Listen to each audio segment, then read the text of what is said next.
우리는 하나님의 자녀입니다. 그분이 빛이신 것처럼 우리도 빛의 자녀답게 살아야 합니다. 우리의 말과 행실이 어두운 이 세상을 비추는 밝은 빛이 되어야 합니다. 우리의 빛된 삶으로 많은 사람이 희망을 발견하는 하루가 되길 기도합니다. 오늘은 잠언 10장과 11장을 통독하겠습니다. 10장 솔로몬의 375개의 단편 경구 선집, 의인과 악인의 길과 그들의 운명. 첫 번째 10장 1절에서 12절 제1에서 12경구. 의인 지혜자의 생활과 악인 어리석은 자의 생활의 대조. 1절 표제 및 지혜와 미련의 총괄적 평가. 1. 지혜로운 아들은 부모의 기쁨. 2에서 12절 의인 지혜자의 생활과 악인 어리석은 자의 생활 각각의 결과 대조. 2. 불의한 재물은 무익, 의리는 죽음에서 건지는 힘. 3. 의인은 줄이지 않고 악인의 소욕은 무너지리라. 12. 미움은 다툼의 근원, 사랑은 모든 허물을 가리움. 10에서 31장은 여호와 경외에 바탕한 신본주의적 지혜를 보다 짧은 경구의 형태로 다양하게 제시하고 있습니다. 무릇 기독교는 자존하시는 절대 초월자요 전 우주의 창조자로서 실존하시면서 천하 모든 인생의 삶을 주관하시는 하나님과의 관계하에서 마침내 역사적으로 실제 구현될 구원을 믿고 선포하는 신앙입니다. 이처럼 우리의 구원이 이론이나 그저 당이론적 도덕 구호에 그치는 것이 아니라 역사적으로 구현될 존재론적 구원이듯이 이러한 구원을 바라는 우리의 신앙도 태초부터 종말까지 이어지는 구속사의 여정에서 각각 처한 삶의 자리, 바로 그 현장에서 실제 구현되어야 할 실존적 존재론적 신앙이어야 합니다. 두 번째 10장 13에서 21절 제13에서 21경구. 안전과 생명의 길 대 패망과 죄악의 길 대조. 13에서 17절 안전과 생명의 길 대 패망과 죄의 길 대조. 13. 명철한 자의 입술에는 지혜, 지혜가 없는 자의 등을 위한 채찍.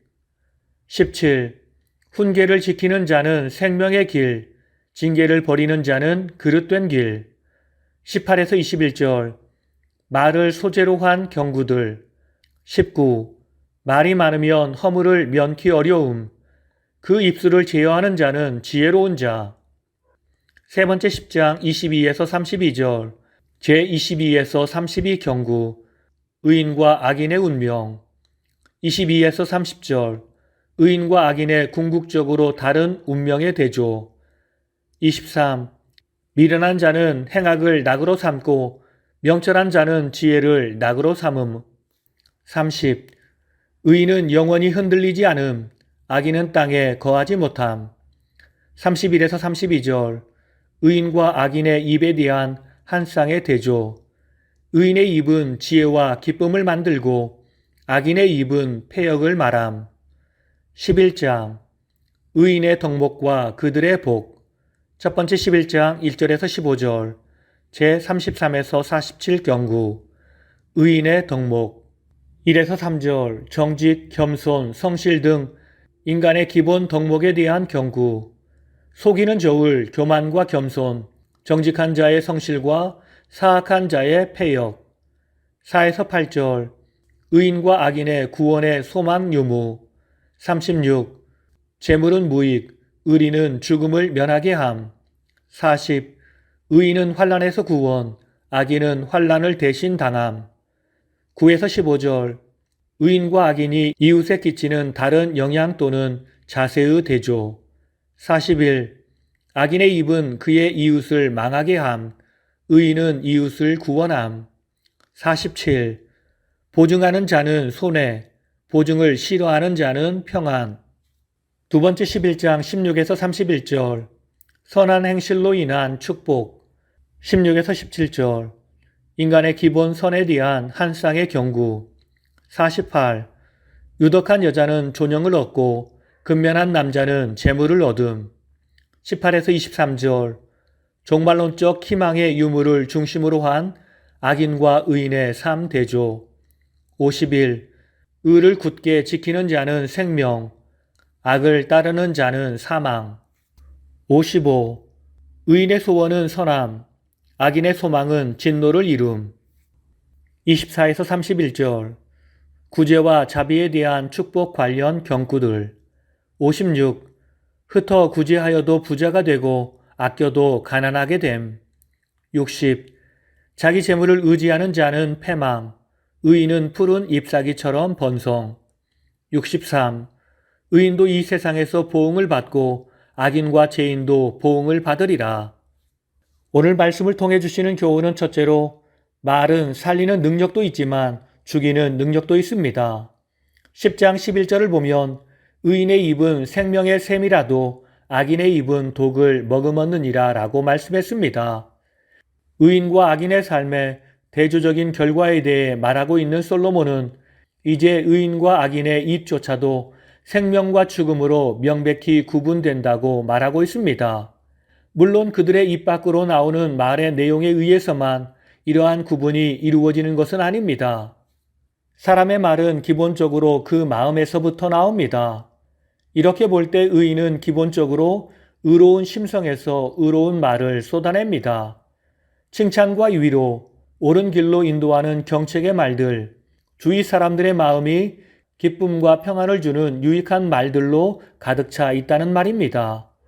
반면 악인은 기본적으로 악한 심성에서 비롯된 시기, 모함, 거짓말, 저주, 비웃음, 모욕과 같이 남에게 해를 입히는 독과 같은 말들을 쏟아놓아 치명적인 상처를 입힙니다. 교회 안에서 일어나는 대부분 문제는 입에서 시작된 문제들입니다. 그렇기에 우리는 우리의 혀를 잘 관리해야 합니다. 오늘 우리는 우리의 혀를 통해 사람을 살리는 말, 위로하며 격려하며 사람에게 힘을 주는 말을 하고 있습니까? 이것이 우리가 세상에 선포해야 할 말입니다. 두 번째, 인생의 성패는 힘이나 능력에 있지 않고 의를 지키는 삶에 있습니다. 11장 21절을 보면 악인은 피차 손을 잡을지라도 벌을 면하지 못할 것이나 의인의 자손은 구원을 얻으리라 라고 했습니다. 여기서 피차 손을 잡을지라도 라는 말은 손을 잡음으로써 서로 간의 강한 유대감을 표시하고 협력을 서약했던 고대 근동 지역에서의 관습을 반영한 말로 악인들이 서로 결탁하여 자신들을 보호하기 위해 힘을 결집했다는 말입니다. 그러나 솔로몬은 그들이 서로 손을 잡고 결탁하여 강력한 진을 견고히 구축한다 할지라도 하나님의 심판은 결코 피할 수 없다고 말씀합니다. 그러나 반대로 의인은 함께하는 자가 아무도 없고 한없이 나약하고 연약한 위치에 서 있다 할지라도 분명히 구원을 얻을 것을 말씀합니다. 이러한 본문의 말씀은 솔로몬의 아버지 다윗과 그를 해하려고 달려들었던 사울의 관계를 생각나게 합니다. 다윗이 사울의 미움을 받아 도망자의 신분이 된 것은 20대 초반의 일이었습니다. 반면 사울은 당시 이스라엘의 왕으로서 12지파를 다스리는 막강한 권력의 소유자였습니다. 이 둘의 싸움은 달걀로 바위를 치듯 결과가 뻔한 것처럼 보였습니다. 그러나 결과가 뻔할 것 같던 이 둘의 싸움은 모든 사람의 예상을 깨고 다윗의 승리로 끝났습니다. 우리의 구원과 승리는 얼마나 막강한 무기를 가지고 얼마나 강력한 군대를 소유했느냐에 있는 것이 결코 아닙니다. 나와 함께하는 자들이 얼마나 많으며 얼마나 유능한 사람들이 내 옆에 있느냐로 결정되는 것이 아닙니다.